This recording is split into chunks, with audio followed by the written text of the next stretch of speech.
없습니다. 내 아버지 그 품 안에서 내 영혼은 안전합니다. 주 손길로 내 삶을 안으시니 그 평강이 나를 덮습니다.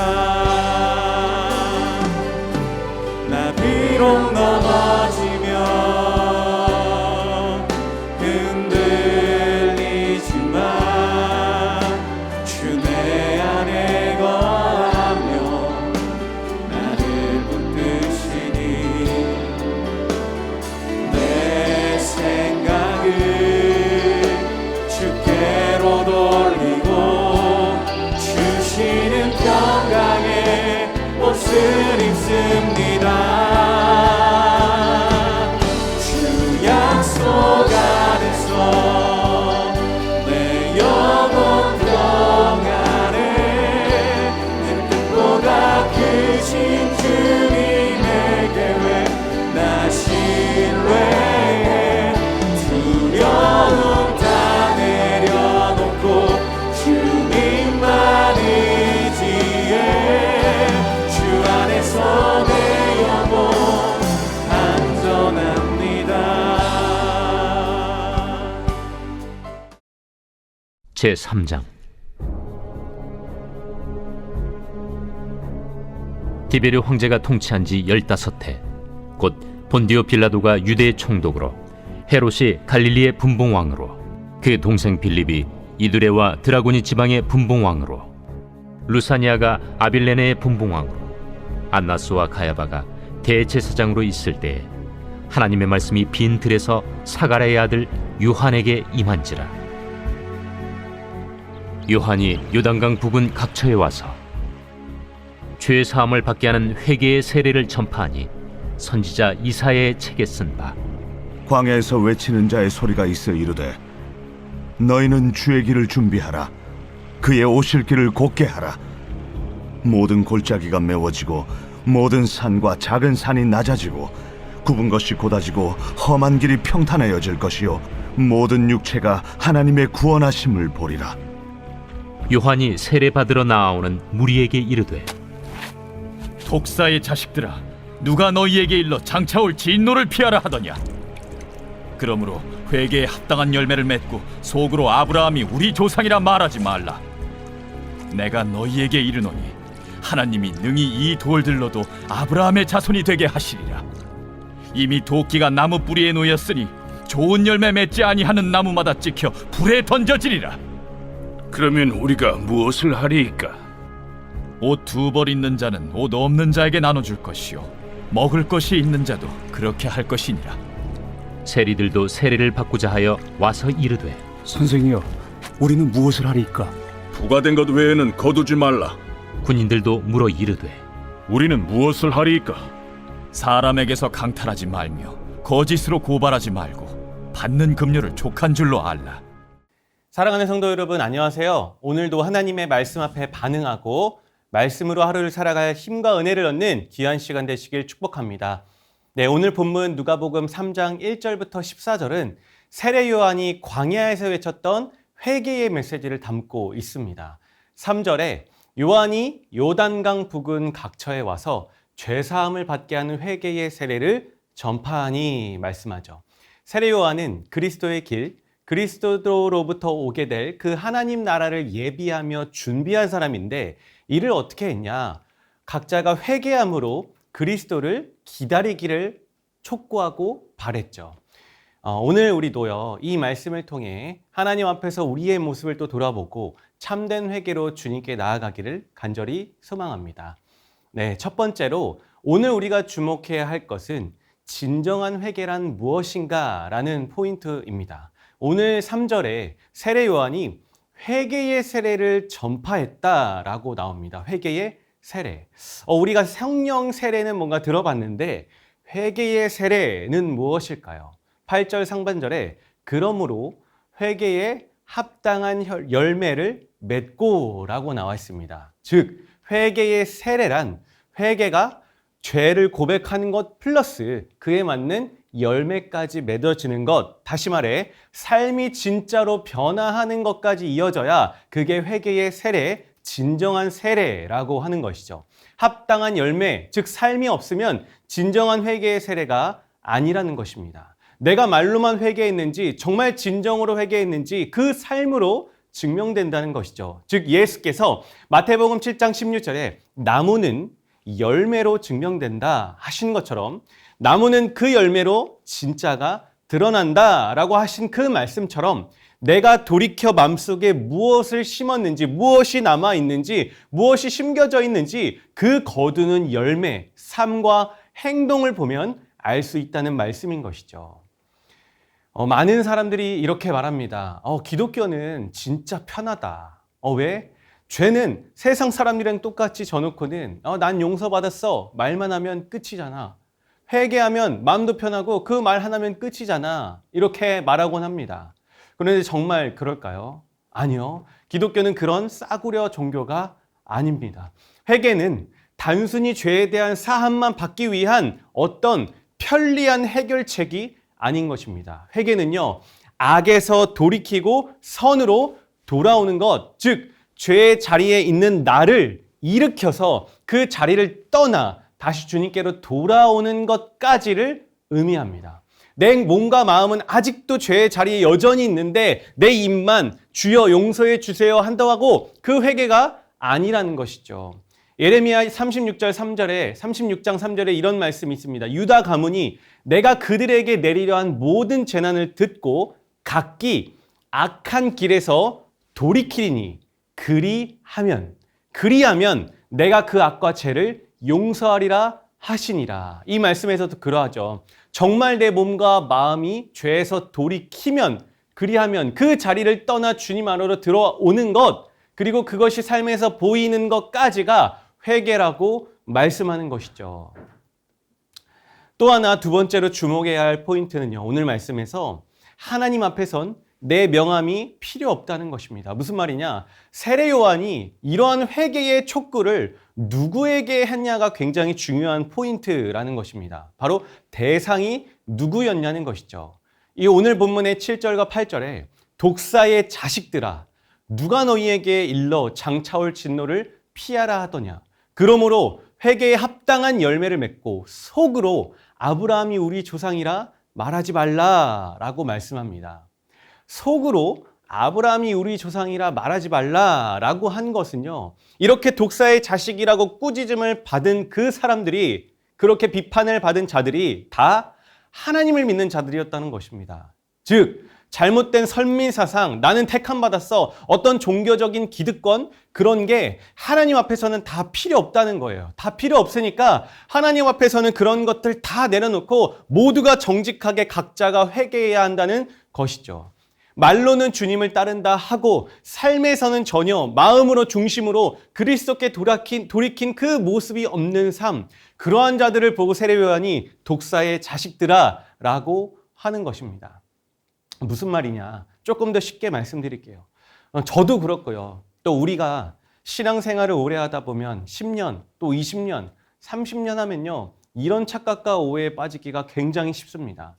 당연히 하나님은 내 편일 거고 나한테만 유독 더 관대하시다 생각하기 쉽고 또 당연히 내 기도에 더 잘 응답해 주신다 생각하기가 쉽죠. 하나님 입장에서는 그러나 전혀 아니라는 거예요.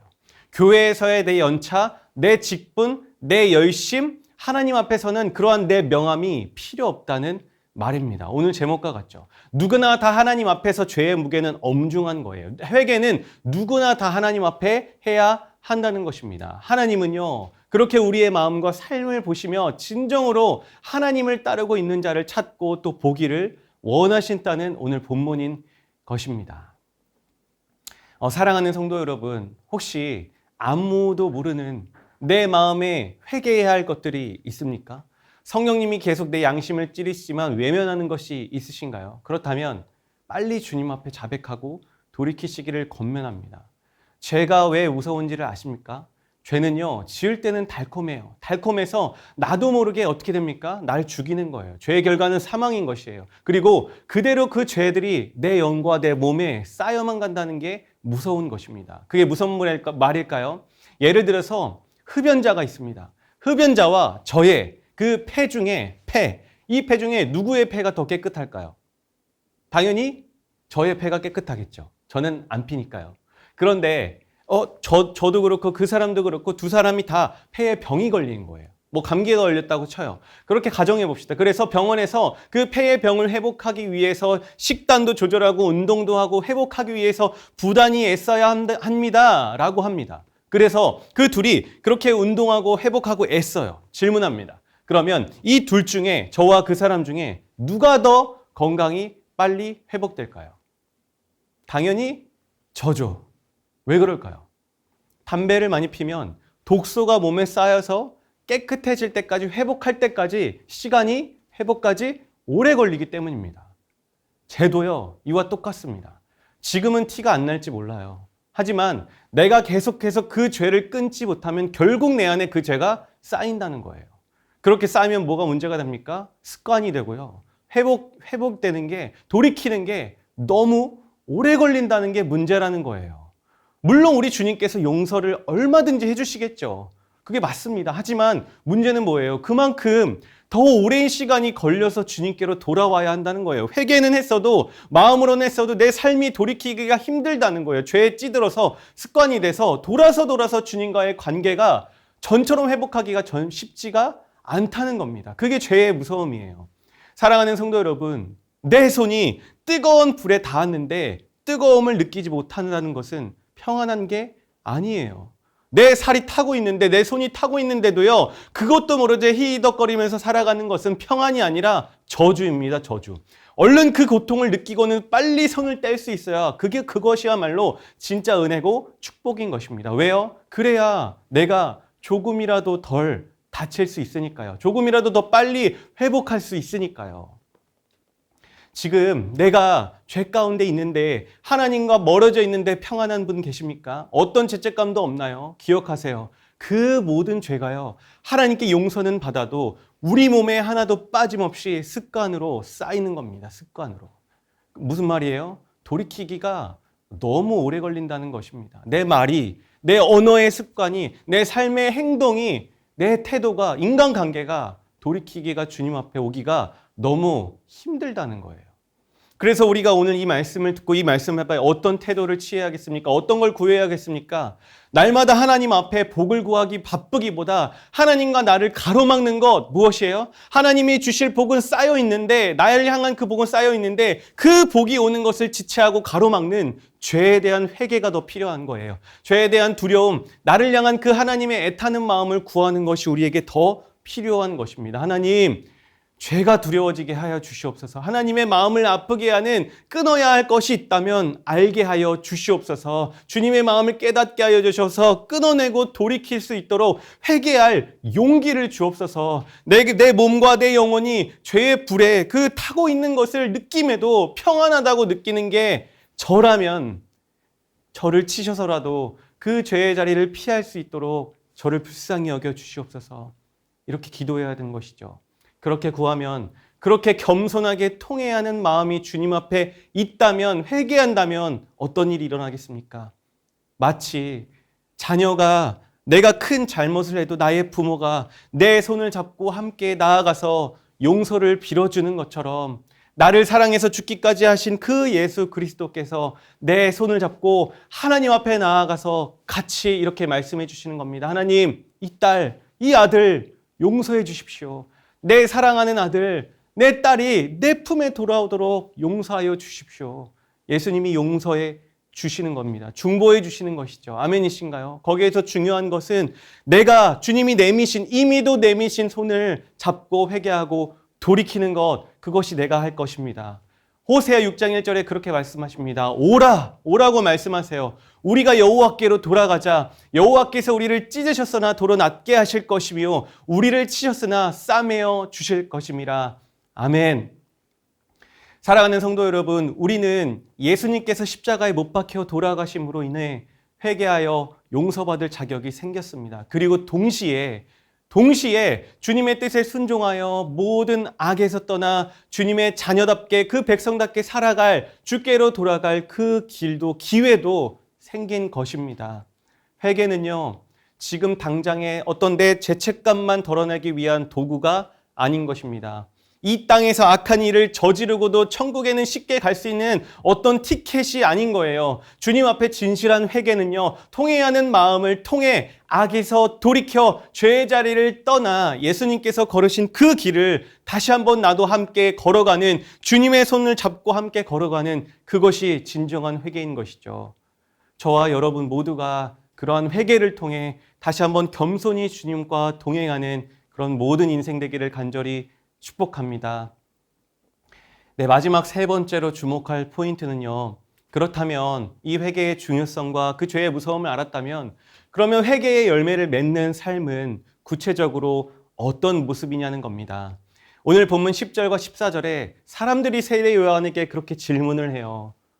첫 번째로 무리가 묻습니다. 우리는 무엇을 해야 될까요? 요한이 답합니다. 11절에 옷 2벌 있는 자는 옷 없는 자에게 나눠줄 것이요 먹을 것이 있는 자도 그렇게 할 것이니라 하고, 이웃을 돌보는 행함과 사랑의 실천까지 있는 것이, 그 열매와 행동까지 있는 것이 참된 회개의 모습이래요. 생명을 나눠주는 것, 나 중심에서 그 생명을 나눠주는 것이 진짜 회개의 열매와 증거라는 것입니다. 두 번째, 세례들이 묻습니다. 우리는 무엇을 해야 됩니까? 요한이 답해요. 13절에 이르되 부가된 것 외에는 거두지 말라 하고 라고 말합니다. 정직하고 공의로운 삶을 살라는 것입니다. 세 번째로 군인들이 물어요. 우리는 무엇을 해야 됩니까? 요한이 또 답해 줍니다. 14절에 사람에게서 강탈하지 말며 거짓으로 고발하지 말고 받는 급료로 족한 줄 알라 하니라. 즉 폭력을 멀리하고 탐욕을 버리고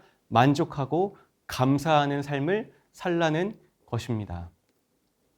사랑하는 성도 여러분, 때로 우리는 회개가 어떻게 아무도 없는 골방에 들어가서 나 혼자 하나님 앞에서 하는 것으로 착각할 때가 많이 있습니다. 그러나 보십시오.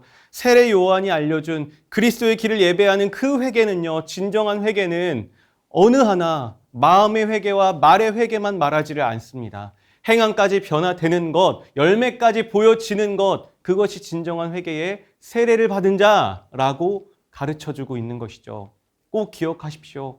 하나님 앞에서의 참된 회개는 하나님과 또 이웃 앞에서의 회개, 단순히 어떤 신앙적인 말이 아니라 그 말뿐만 아니라 삶에서 실천되는 변화, 열매로 나타나야 하는 것입니다. 말씀을 마치겠습니다. 오늘 나눈 회개는요, 단순한 감정이 아니라 삶의 변화로 이어져야 한다고 가르쳐주고 있습니다. 회개는요, 오늘 제목처럼 내 명함, 내 배경과 전혀 상관없습니다.